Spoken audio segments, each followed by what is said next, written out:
Assalamualaikum warahmatullahi wabarakatuh.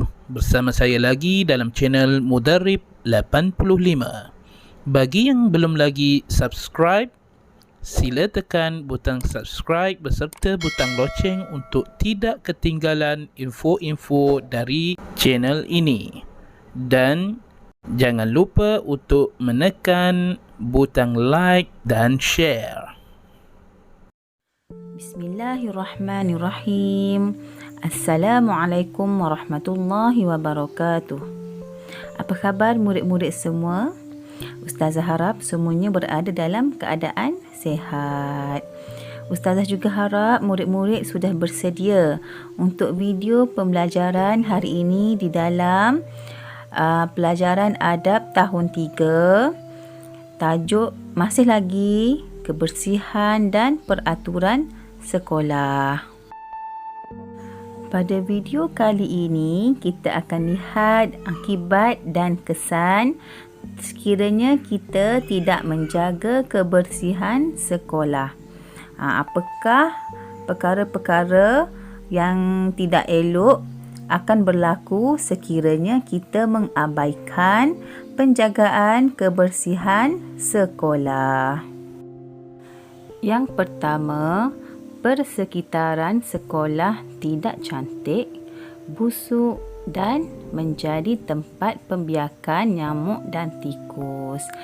Sekiranya kebersihan sekolah diabaikan, persekitaran sekolah akan terjejas, tidak akan cantik, tidak akan bersih dan imej sekolah akan menjadi buruk. Yang kedua, persekitaran yang kotor akan menyebabkan murid dan warga sekolah berasa tidak selesa. Sekiranya persekitaran kotor, bau yang tidak menyenangkan, susah bagi murid-murid untuk belajar dan juga warga sekolah untuk melaksanakan tugas-tugas di sekolah. Yang ketiga, menimbulkan pelbagai masalah dan kesulitan kepada pihak sekolah. Dengan persekitaran yang tidak elok, sebagai contoh macam longkang sekolah tersumbat ataupun tandas tersumbat, pihak sekolah terpaksa mencari jalan untuk menyelesaikan masalah tersebut.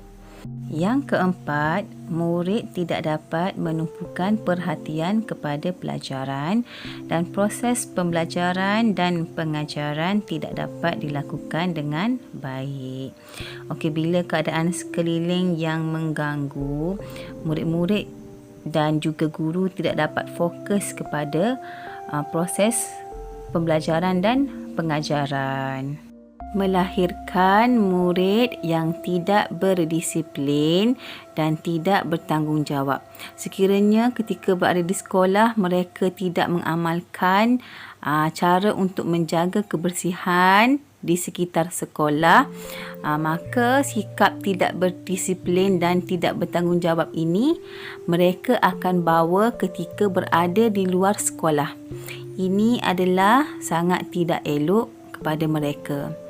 Sebagai seorang murid, bila mereka sudah mengamalkan cara-cara untuk menjaga kebersihan di sekolah, ketika berada di luar sekolah pun mereka akan turut sama dan akan terus berdisiplin dan juga bertanggungjawab.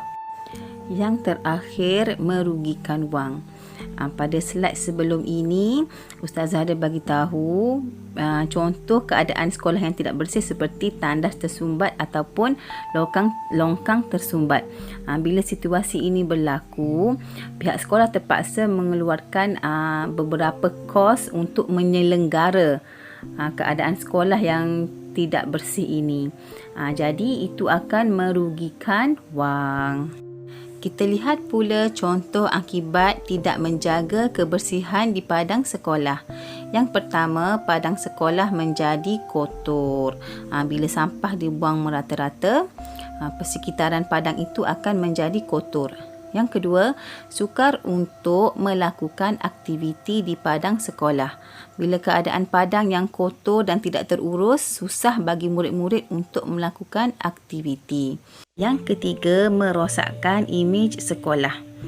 Kalau dulu sebelum pandemik COVID ni, sekolah akan mengadakan aktiviti-aktiviti yang melibatkan peserta dari luar.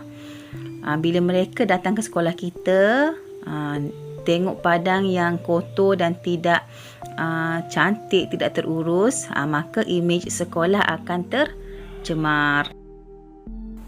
Kita lihat pula contoh akibat tidak menjaga kebersihan di kantin. Yang pertama, mengganggu warga sekolah yang hendak makan. Dengan persekitaran yang tidak bersih, bau yang tidak menyenangkan, murid-murid dan warga sekolah tidak dapat makan dan minum dengan baik. Yang kedua, kantin menjadi kotor. Sudah semestinya bila kita tidak menjaga kebersihan kantin, kawasan kantin itu akan menjadi kotor. Yang ketiga, boleh menyebarkan penyakit melalui makanan dan minuman yang dijual.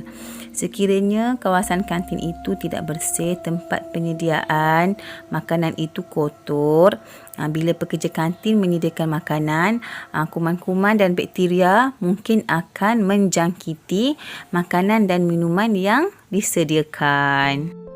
Seterusnya, contoh akibat tidak menjaga kebersihan di perpustakaan. Yang pertama, murid tidak selesa untuk membaca dan menggunakan perpustakaan. Bila keadaan persekitaran yang tidak kemas, kotor, murid-murid yang menggunakan perpustakaan akan merasa tidak selesa.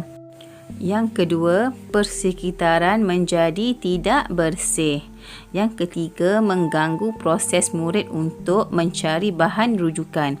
Sekiranya perpustakaan itu tidak kemas, bahan bacaan berselerak, tidak disusun dengan elok, kotor, murid-murid yang nak ke perpustakaan untuk mencari bahan rujukan juga akan rasa tidak selesa untuk menggunakan perpustakaan itu. Sekian dahulu video pada hari ini. Kita akan berjumpa lagi pada video pembelajaran yang akan datang. Ustazah harap murid-murid dapat memahami dan dapat mempraktikkan apa yang telah kita pelajari hari ini dalam kehidupan seharian. Sampai berjumpa lagi pada video yang akan datang. Wabillahi taufiq wal hidayah. Assalamualaikum warahmatullahi wabarakatuh. Sekian, terima kasih.